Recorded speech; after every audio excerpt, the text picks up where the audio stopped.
किसान भाइयों राम राम। उम्मीद करता हूँ आप सब ठीक ठाक होंगे और अपने खेती के काम में लगे हुए होंगे। साथियों, आज रविवार का दिन था और मेरी 10-12 व्यापारियों से जो बात हुई, जो बाज़ार में काम करते हैं, चाहे वो चने के व्यापारी हो चाहे वो सरसों के व्यापारी हो, उनसे बात हुई। उस बात को मैं आपके साथ इस वीडियो के माध्यम से शेयर करने जा रहा हूँ। और इसी तरह मैं व्यापारियों से जो भी अपडेट आता है, जो उनसे बातें होती हैं, वो आप तक पहुंचाने की भरपूर कोशिश करता हूं। और आपसे उम्मीद करता हूं कि आप ध्यानपूर्वक सुनेंगे और अपने दोस्तों तक शेयर भी ज़रूर करेंगे, ताकि उन्हें भी इस सब बातों का पता चले और वो भी सावधान रहें। और इसीलिए मैं ये कहता हूं कि आप किसानी चैनल जो संगठन के रूप में काम कर रहा है, उसके साथ जुड़े और अपने दोस्तों तक शेयर करें। साथियों, आप सभी को पता है भी सरकार सरसों की खरीद कर रही है, चने की भी खरीद कर रही है। दोनों ही खरीदों के अंदर बहुत बड़ा अंतर आ रहा है। ये अंतर क्या है कि सरसों की फसल जो है वो सरकार के पास बहुतायत मात्रा में जा रही है और सरकार अच्छी खरीद कर रही है। और सरकार ने जो लक्ष्य रखा है वो अब की बार पिछले साल से दुगनी खरीद करने का लक्ष्य रखा है। मान के चलो, सरकार इस तरह से यदि खरीद करती है तो सरकार दुगनी खरीद कर भी लेगी। दूसरी बात चने की। साथियों, चने की जो है सरकारी खरीद नाम मात्र की हो रही है। उसका सबसे बड़ा कारण यह है कि चने के का जो बाजार भाव है वो सरकारी खरीद से 50-100 रुपये ऊंचा चल रहा है, जिसके कारण कोई भी किसान सरकार को चना जो है देने की कोशिश ही नहीं कर रहा। साथियों, इसमें फ़र्क ये आएगा कि सरकार के पास चने का स्टॉक घटेगा और सरसों का स्टॉक बढ़ेगा। यदि सरकार के पास चने का स्टॉक घटता है और बाजार में तेजी आती है तो सरकार चना जो है बिना स्टॉक के बाजार में नहीं उतार सकती, क्योंकि पिछली बार जब भी चने में तेजी आई थी तो सरकार ने अपना चना बाजार में बेच दिया था। परंतु बहुत ही कम स्टॉक के चलते सरकार चने को जो है बाजार में नहीं बेच पाएगी। अब बात रही सरसों की। सरसों के अंदर यदि सरकार बहुतायत मात्रा में स्टॉक कर लेती है तो भी सरसों जो है वो मंदे भाव में कतई सरकार नहीं बेचेगी।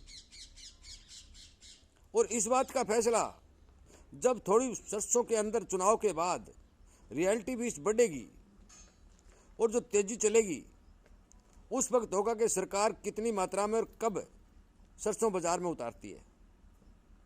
साथियों, सभी व्यापारियों का यह मानना है कि चने और सरसों के अंदर बहुतायत मंदे होने की संभावना नहीं है, परंतु चुनाव तक सरकार की जो पॉलिसी है वो चालू रहेंगी और उन पॉलिसियों के चलते महंगाई नहीं बढ़ेगी, भाव नहीं बढ़ेंगे। इस बात की पूरी आशंका व्यापारियों द्वारा जताई जा रही है कि चुनाव तक तो भाव नहीं बढ़ेंगे, परंतु चुनाव के बाद चने और सरसों के भाव, चाहे मूंग मोट जो भी है, खाद्य वस्तुओं के भाव अच्छे बनने की संभावना बताई जा रही है।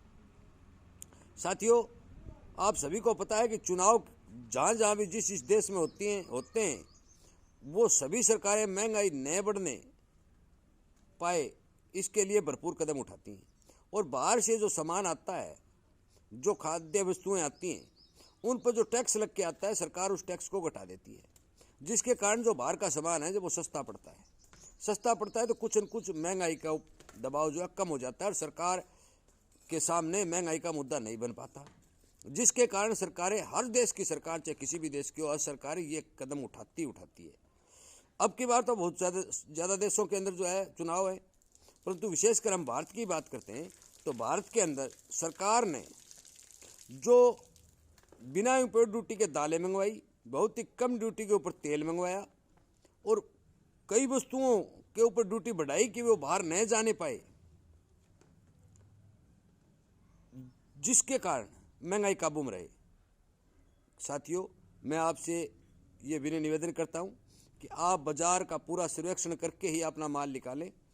सरकार जो खरीद रही है, मौके पर जो किसान को भाव मिल रहे हैं वो ठीक मिल रहे हैं, परंतु बाजार के भाव मंदे भाव के अंदर अपनी सरसों की सेल जो करनी है वो बहुत ही मजबूरी हो तो करें, अन्यथा उस सरसों को चुनाव तक रोक लें। साथियों, मंदे में सामान बेचना बहुत ही मजबूरी के कारण बेचना पड़ता है, परंतु यदि कोई साधन संपन्न किसान है और उसके पास यदि सरसों और चना की फसल है तो उस किसान को यदि मंडी में माल बेचना है तो वो कोई बुद्धिमत्ता नहीं की जाएगी। इसलिए कृपया करके मेरी बात पर ध्यान दें और अपने सामान को बाज़ार के ऊपर नज़र रख करके बाज़ार के इस तरह की जानकारी जो मैं आपको बता रहा हूँ, इन सभी जानकारियों के बारे में विचार विमर्श करके ये अपना अनाज जो है बाज़ार के अंदर बेचें। साथियों, सभी व्यापारियों का ये मानना है कि चुनाव के बाद किसान को अच्छे भाव मिलने की संभावना है। साथियों, मेरा वीडियो सुनने के लिए, अपने चैनल को प्यार देने के लिए आपका बहुत बहुत धन्यवाद।